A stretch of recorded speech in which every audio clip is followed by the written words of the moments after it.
Jesus is Yo, brother Joe.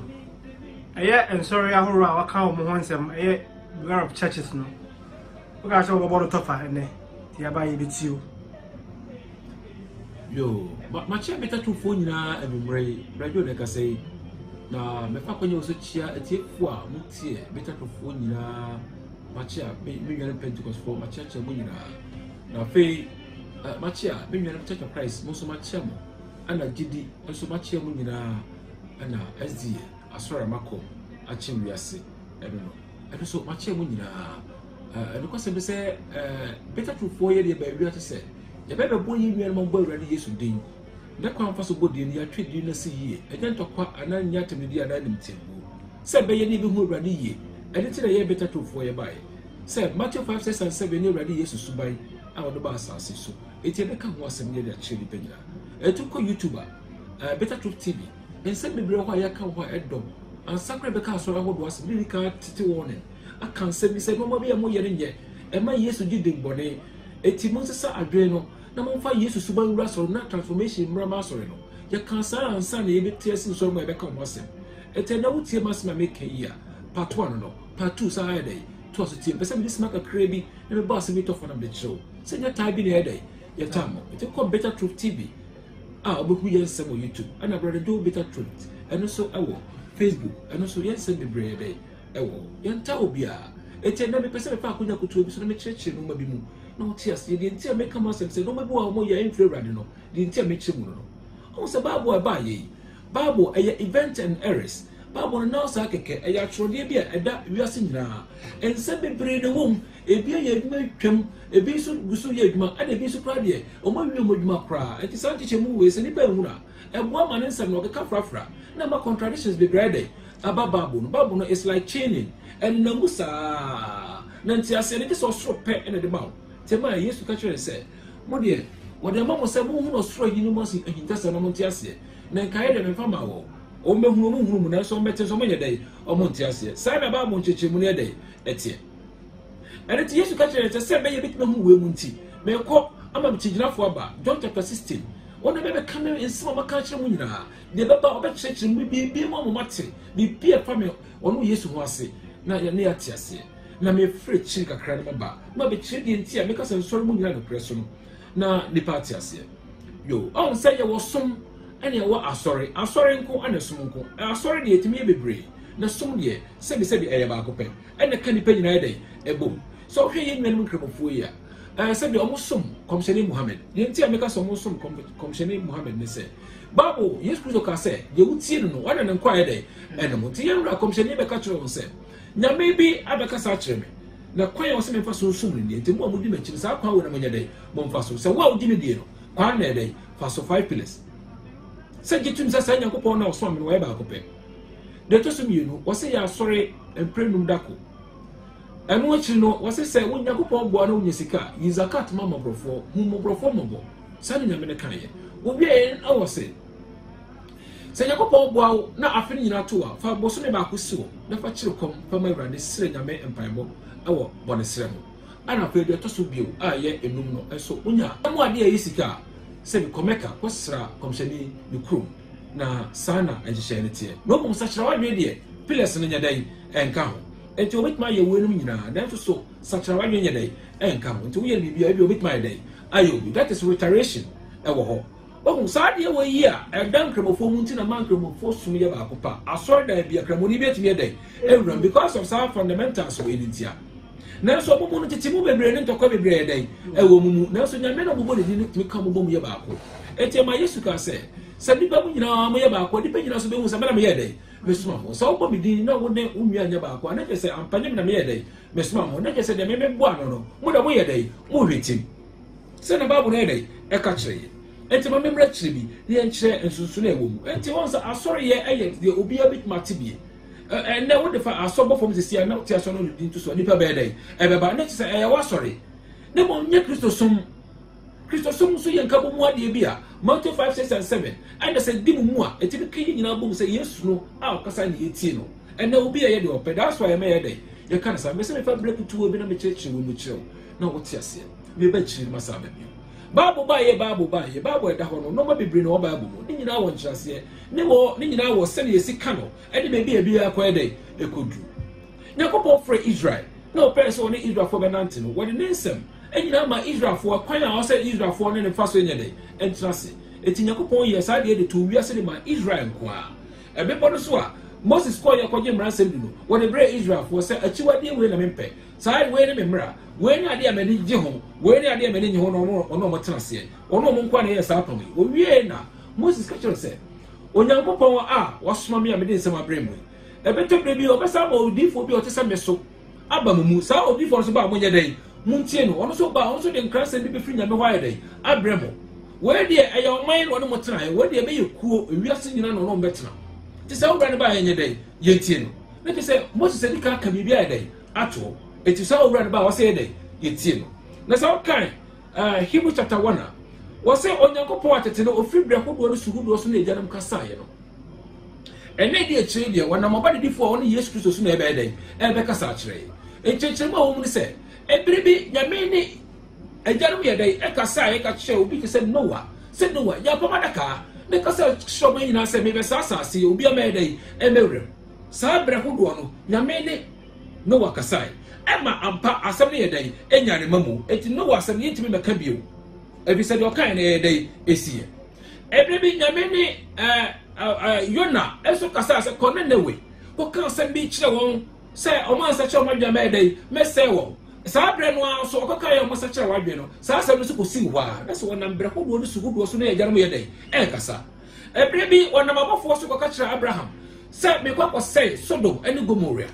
na sa dipa de wo ho no se emu kakra bi kura gime urade dia me se kru no na mo onye me ni dia me se enam so ma ekro ye dai eseye de se esukudu bi so ya me no nkrofo bi ye dai esu di dwuma wo wi en wori den kransam de ma Israel se Israel so botimi ne metina me no bayo ma hu dwura de me kwa na nyina me no mo ye dai e betina and what Israel for so ye dai eye ene ko si wo Canaan asase so won wo no free Israel and wo no be wi o Canaan na yende wo so Yesu befa yen free asase we so no ye ko wi ye dai e wo so wo wi ye wo den kransam bi de nsam bi me ma Isaiah mo Jeremiah mo ade sebe yenwa King David emu nyina ma munyinya nsam bi kan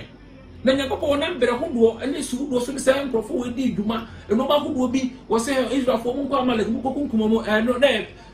suudo eso na yame no munyina yede kasai kopim se wona maza yam so kan se Yesu bi ba mun kan wo sam sa kopim se Yesu ba ntia da Yesu ba ye no na san mbere hodo suudo so nyina yede abewie enti ma Bible ka kire se adifo ni be pem Yohane so Yohane ni difo twato ni ka Yesu wa twato ka Yesu wa se ma Yesu ba ye na chiri ye ni difo bi ade bi mo ka Yesu ba se eti Yesu ba ye no eti na Bible state se wona mbre hodo so ade suhudo so ni ajanam kasai na na de chiri de eni ajanam eni suhudo bi o na onam oba de difo a wona Yesu Kristo so na be ade e be kasa chenti ase bi be free Yesu no aba no eno na ye Kristo fo nyina so okofa ase bi aba enka ho na Yesu no masam kwa na ebe ye dwuma de aka nyina aba besi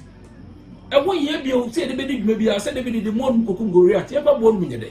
Dr. se be free kuno na mo kodi nkunu namba ade bi be free bi fie be ba me de ba for de merade enti ye nyede sa de wo ye de bi bi nyede enye ye o ka che so se ko Amalek kokum mo nyina me nya me hunu mo bo enti sa se me ye de be de ye de bi bi ha nyede enye ye fi se nye Yesu na ye de e kai de ntia bi tatu fie ka we no ye nim ne ye ka Fisentia sebi o Bible mu se wa hu na o bre se wa hu o de Bible ye de efrafra se Bible kan se da bi enya de Bible kan bi na de adwuma e bi ye adwuma wi na mo living word e ye Yesu Kristo wo wu ya wote ase se so wote ase ntini nsem se ye de eti ase ani ni yen se mo de bae na Yesu su ba asase so no o kan se odifo te se no ba ye ntie ye bo na su ani bi fisuru ka se we ni do ba osman mu ntimi nya dai mu ntie ada Elia ene Moses so ehia no eni mi se fisuru ka se we ni do ba osman ntimi nya dai mu ntie no e ma Moses kura be yi no hodi wo ho se sa odifo mi kan asem eti na o se bi hu na be mara kwa ba se di pa so de parenti bro ho se na twa di pa yie na di pa na so de e be hye ne den se kono e den na so ye den mi woni no be di nkunim Moses o ka o Yesu ho asem wo sa be hu Yesu sa be hye Yesu de ansa na Yesu ye de e ba nti e be ti Yesu de Yesu ba yo ka kire yen se wo te se Matthew 5:6-7 ni nyina so e kura Yesu de suban o de ba sa susu nie obi a wontima ansem we su no ampa na te se wan kasa o foundation enti yesu ba no beka hwe se what is our set to phone say obi bo wa boni bi me de me se obi bo wa manya dai me mo ne bi so bi se wata de so se ya na wodi a fa de egu so so dai e ka no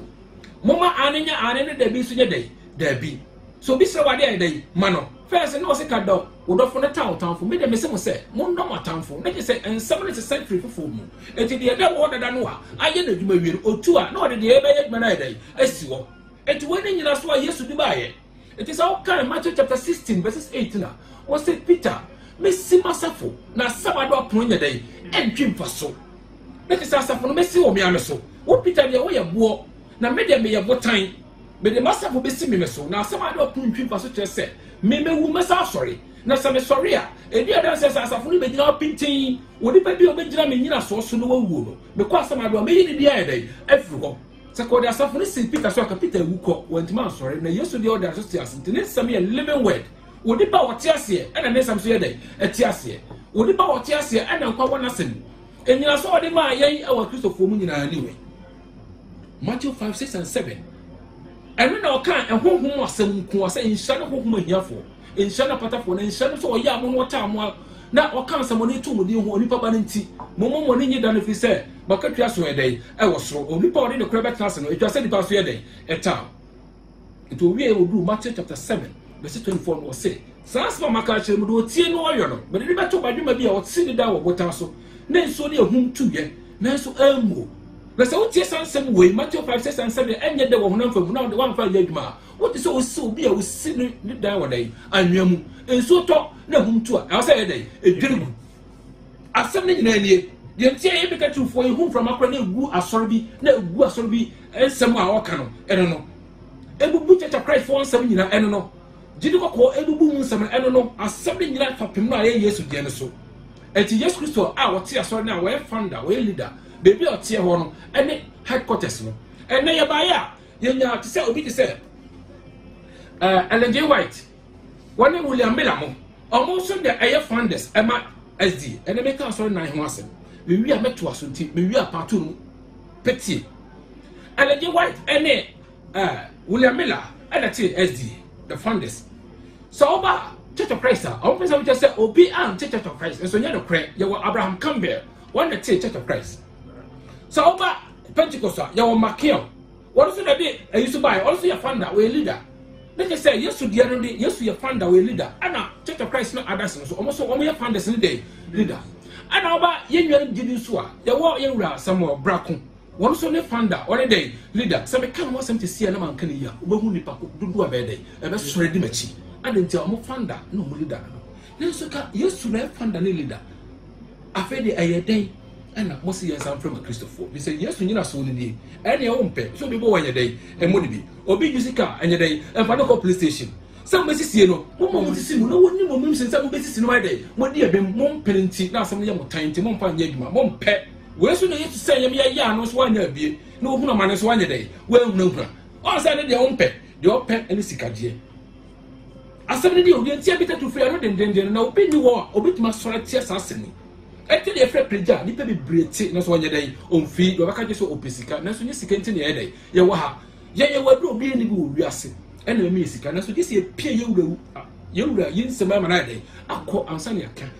adiyofo bi no wiase a ye dure pride de betim de aye also betim de aye aye na so just ya kan radius mama wu wiase wiansa peso no be kan ho asem pa wiase nyina de dia mama nyina de adanse ansa de be kan ye dure ho asem Parkinson so be say second cell say ya re bia timo jam ye betim de sima kakra bi aye abra doctors akese wo German ne obi entimi nya de anya ntinye sika ne ya pa free sabi social media eti Yesu Kristo asem nie enyina so nie na Yesu edin ne asafo no na asafo no nyina so ede ne suban ti Yesu say gina no ho so a obi anya dai enka ho ti so obi dia so bo fom a onka ho eti me enka emfa free a ezi enya so medical akọ ezi enya so ene se obeje homeda tum a na Israel for na ye Yesu Kristo enyina so na enya dai enka ho eye suban attitude enya de ye bi na wo je ezi etum a jitum so betwa title masofo di na sofo na je di we nko a ene ezi fo nyina so Sabbath school mu na se fo nyina dai eka ho na so kan mu se Bible says so we so do me hwie shira ma mo na dey abo so na so mo futua tight no sika be no nya sika no tua na so fo agye no da kohwe ne ba when you come say it's not biblical what did it matter when so we need media bi wa so no nti ono person wa do sika nti and what is accountant cross way apart from Bible what your man will be abede abetu me kan ya so fo no tie so bi antima man anya hwe kura hu say so mo ko session ahwe mpanyimfo yi do mo ye wo session enkyere wo say enya hu papa na ye dey edu anim greatness as the asofo etime ntamo mo aso man na kampese ka mo hwe bibi yi na mo ready mo ntame mo mu sense asofo mpanyimfo dey questions asabne new enti as the very cruel and ye dem tim na mo hu we nyina na hia na ho kire nko a we na as the fo edem tim na ye ka we ya wo mu sa mo hwe na mo jawo na asofo na ye dey exist Matthew chapter 20 what the adwumayfo bi ko wuram ko ye adwuma ebi ko anapa ebi ko awia ebi ba don ana ye dey na ye pon owia no mo bi adinari ana mo mu di ka se owura ye ba na no mo adinari we ba se o man dinari na se o ba me no ka se me mo dinari na se we ba che na me man dinari se ka wo ka je dey pa ho what you say e ka say that ye ka sikandim azi ka so fo na ka ba se ka ye kura na ka ye sika firi pa wa ka should be equal na so fo no bi adusua mo sua bro so nti amunya ka sua ka se ye dey e che bi esikan obasa ochese e ka mu nyina mu ya sofo e die da mo so ya sofo ye ni sofo kese e ni sofo kuma ye ma we 3 ya ye mo 1 ye mo half ye mo quarter ade twa say basa ka Yesu ka say dinari ba ko e ma ketua na ke say a profession price we have to ban we yeah no and mo ye say the bank for you the same thing ye mra slavery to say bibi to say church of Christ omuso yisu nyanse bo ahwe hu da omo do mo nye tight. What do I say? Omonye tight. Na mo do mo ye say ye tua preacher man dey e ka the same like akatua na because ye dey tight na ye tua ka I don't so dia mo so be dey e tua ka na mo dey say hon kronkron ni aso no mu bio na mo e do bit me sua de a bit me sua to say concordance ne sa no ma pierce encyclopedia se no ne abrofo ne Greek word no what bit my sa no what ye for preacher man to mo so da bibi to say school mu sa na church price so e dey akoye beto ahwe hu enti kobasa emma asori no ekotena ho emma church of Christ ni akola koto akwa no school o na ye titseni ewo moso one the church one the preach one the bibia na mo mpanyifo ase de nimdia ya mutirim ma nimdia kasa eni nyansa kasa wo mutirim na moteto na mo hwe mo mu dwumadi mo ntimi ni na ba mo so kire yen se Yesu Kristo okosoro no wo de achede mai ana ofa do mu makoya fa so ye de ekọ no wa achede enti Matthew chapter 25 Yesu ka se ni se defo be free akọ no de achede bi yedey e ma ne nko a na okoba ye no obi se obi ade de yedey eyeye na do afari de anya adwuma no wa yedey wo twe na so eti ye se de dipedua ba ko na wa kwa bebre no sana asafo so be yedey e betie e ya asafo ba ko na so dwumadi akodo bebre na yedey e wo obi etimi participate eti bi bi di bo asore no nya nko na so dina puppet o kasa because ni ndi bu no a so de masafo no but ye ma preacher man kwa na yedey edo do akanim die na wona hye wakasa ni ndi na hye ya slave mu nyina me upanyi bi o pa ni ndi de wo ntum nyina asem to na so ni chance wo eni mo be kire na so wo chance so wo eni mo be kire ade ntina preacher man wona ye ntwa nika because also ye ready man oh say almost start it wo ahwe wo hu ana so a business so what me ti asore na wona da no so free crop from kwa de cham so a o du a wonya hwe wo na so ade mo nka na ko ye penyina wo ye penyina odu a wo ye penyin so odu a won kai de won ka ho eso wo mu nkyerɛkyerɛ na wo su eso wo mu nkyerɛkyerɛ wo si e better bus wo si be school wo si be school anya dai enye ye wo si be akɔde dai kokofo on say asoro no obi ade nko eti bu kwa de ka mo nka mo mu de ka mo mu ahanyan on slavery eti wo nim de da wo nyina ya ka wa no atum ana ye se man so de dai enye kom to ni bi a wo ye sa na mo so de tie ye bra Pentecost hwe Pentecost ade amode ya asori na enyina so nyina ne se cartons tua fodie tua tight kofiniama uwia yamonyo monsa ni ajije mo sika bibia yi bia baba fodie de aye ne so ye for ho ni eto disco like ne de ye dem ho ni nya for de etiro de je ye ni mo sika ne da topic ni da pin de so mo ya kama nya for da so siwo enne ekra do masa ko si prison dan de so mba chese akrofo mo krono sa ne pe bebe mo mo ye de enna we wasembe après here for day ebu mu nti se ke Yesu aso no mu a ko betre se ke here for mre de ke amfa sika mpete ada ho après won ti aso de se day ayem hwe sika bebre bi a mu twigu wo ye se de pankrofo bi a ma no tie di sika firi nkrofo ho ye bodwuma no mutima mre na di sika we ya catch him say so be the crama ya this year o se ka we nya dey enka ho eti Pentecost wo mu hwe ni na wutie we ya tie de beto so me kira so bia mu de no wo hu se fundamentals no nya dey enka ho Yesu de Matthew 5 6 and 7 obia de so nkon Matthew 5 6 and 7 na man fa ndem tell mo fa wura maso transformation be dey ebeba ye ma ye nua Samuel Brako we jiri koko omo so 1914 ya no so beti asori oba na Methodist na SDA na Church of Christ na dey e wo no so beti ne dey abire be no nya ya wode ti we wo ba ye chiri wonnim de na bom en somebody ma munyina ya pamdada foforo ba kokra nya dey eni se de na Elia boye no the same time so me dey moye mon say Jesus so enye de Jesus kan nti me ka se mo je di kokko mo mfre urade a enyi machi na wo be chiri mu ha na wo be chiri mu eni asem eni tina ita na ya dey acha ayatem de eti mi wura no sa poma no ka sa mu nkura no eye munyina so ne dia Matthew 5 6 and 7 poma nka ho shata de kokko o twa dress code wa ma no enka ho because atade a urade de Yesu de share ni suban ena me ye han suban no ti wo se mo nka sa ho mre nya da nchine ye dey ewo mu na mo mo bi emu ma branch a mo so mo ye so dey ekuma bi se mo ye wiase han mo ye wiase krata ana mo ye wiase kanea ana mo sa ye wiase dey enchene enti mo suban no enti na me ye hu musa anya atade kro tren na atade no de be shawo na atade no de be shawo na nya bia kokko atade bia wo de hye to bi twa wa wo boa wo sisi wo wi o sisa fa na gu fo musa sa ase kire senti mo ko busa empanyifo mo de mo ba kire mo ba na so mo ho dada enti mo ko busa sa adenti de atade kokko de bia no won kire mu kire se kire Yesu so a busa sa adenti de kura poma abre ye nya Moses fo ye nya Israel fo yi kura poma ase kire senti adenti na ye de o ye de buye no na ye puo wo bi so na chichichichi busa ase eni de mi matem ti fo di atempa na so nyina so na nie Yesu so nyina so nie nti wo ba kire kwan abefa so a obetuma kire nyina so beta to kasa wi aso bi no betuma gire ni mo fi se ye de ye som Matthew 5 6 and 7 se mi wo se mi ni ho e na wo de bo bra sua we wo fie wo nya so kwa so dem na kwa ye bujen na du bujen sika no e nya so kwa so dem na we na so de bo bra eti ma Paul kan wo Philippians chapter 2 verse 12 se de mu ye siti da no enye se nkwa na wo mo nche na afa mi no mo nche ti true no ena mo fa su na hopopo nya mo ankasa mo kwaje ho adwuma nya dai enwie na kese wo kwaje ho adwuma no wo obi nhia ya masa ya wo nkwan de ena o se oba bi wo betie Matthew 5 6 and 7 say urade eka kire say ye ma ananya na bi nya dai de se wo se nnwa ho kire no a ye wo mo bi anfa nya dai ye mo so bi ta ya me nya dai me nya no bone me nya ti si obi se ke bi si obi de obi ti si e so bi poye ya se ke bi bone bi ke ba kwa ma nya dai e mo ye ba ko sa nya dai enka wo nya Christopher so bai na ye de woni so ansa mo wura de yi wo yu nyonko de e na wotimi tina so no na wotimi say wo no obi ko boy dwamai wotimi hu no aka na wo de wo hu aka na so ka obi de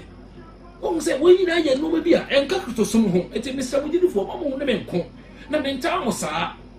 se de wotimi ka kire profo bi say so bi eye dai eye laba se Pentecost fo a ne kwasem ni o mo ye de emfri nyame no o so ma anya mo hwe wotimi ka say se so bi ka say fanso bra mi hya so fo ye bra mi hya so ma no de wo sa de no obi aka hwenkyerem no se mu se mistake bi wo mu de ne ka se emfre urade a de wo ye ka se kwa Yesu din a ke no ni asem ada brother wo ye nya dai ya mo ni din da because say Yesu se ma de no do on pe no o pese o no bekum ne ntwe no ai dai wo di choba church obi ni asem na mo ko fa Yesu Kristo di to mo so na wan fa Yesu suban ye dai anka ho de ana nyina so da wo so ye dai aye esi anwem ye bitatofo ye bi dimagu ma meken de ntia me bo nsori nan peso na me mo de aka na so se sansor nan we ejira ho ma nsori ahobo ewu wiase nyina bebrebe ni nyina sansor nan we pewe ejira ho ma omu nyina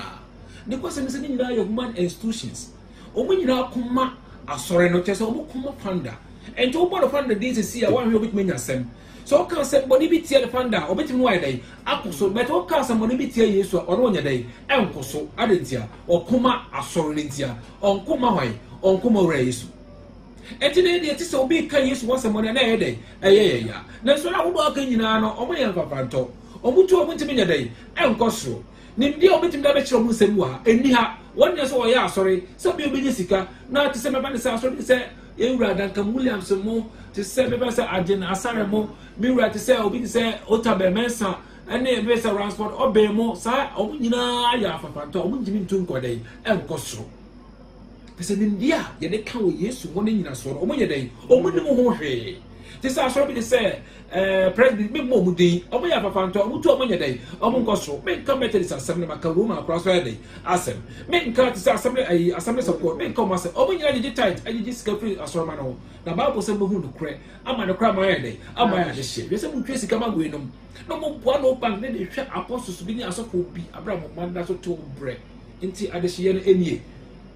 Bible church mo ma ehunu se odwanhwefo pa on the kra to won mani nwai twa mani hunu ye mamu hu asori mu sasofo kwa na be yare a hwe sika ye twa side ko hwe no but wasafo ba no ye hwe ba ko mienu ne ye ja wo chiridie amani hunu de betu bi anya dai ento se me woda wonya de hye enti hwe nko dwuma de mo ye se mo ya hwefo mo na wo se mo pa bi se ma asoro ma no na mo tichi wo preko na mo hwe wo yie na Bible se odwanhwefo pa de kra to mani nwai a eti sebi we ya hwefo pa no ana sebi amane kuru bebre tu ye nipa na so ne ya gisika penti aso da ho o ka sa so da make ko asem the same thing so o confess bibi the deeper life we munya denyi na o mu gisika free crofo ho na mo de didi me wa yeso anchere se ya gisika free crofo ho na mo se ye bi kura ye fa bi mu ahiafo ene mo brofo sa so we mu gu nyina me nka mo asem bi me nka mo asem na chamfo de wo mu no a omo nim de kakra no omo asem na me ye dai me kan yi let us say enyina so nyina gyina founders ne so the founder de kan no ana ode ye dwuma ana ye se fa beto de Yesu kan ho na be enyina so we na ye hwe Yesu de na be say so na dai e wom da so ya mo ya human institution ye kam efra Christopher nya dai enye yie ye bet maka sam ya asorfo but se mo nya dai mo nya Christopher adentia enye Yesu ade ye ana me de dwuma fi se koto wo ye dai onwa no ma everybody asemi ye ntia me ya rapport up ari aka san so mu ho semane no so se ma me kan e bia office be ha dwuna enya temnedie e bi sa asori bi aka se tia asori bi se mo de mo ye nya dai enya no kra so wo so kari de tie obi ankun tie obi a nti se ye ya ba beta to e kan tie mu nyina se mo so na mu nyina eni nyina so a enya tokwa nya temnedie the only thing we will say opie ba na wo be chekire wo die mu am se ejina Yesu so adan na mo se ko gina Jewfo so dia ana ye kan Jewfo akoye dai ko kan fra na mo man kan ho fra dai a Christopher already assemni when you dey wiase nyina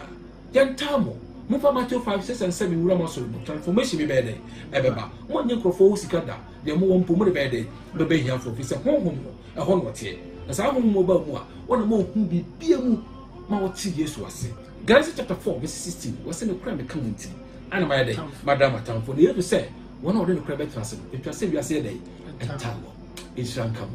Amen. Jesus is my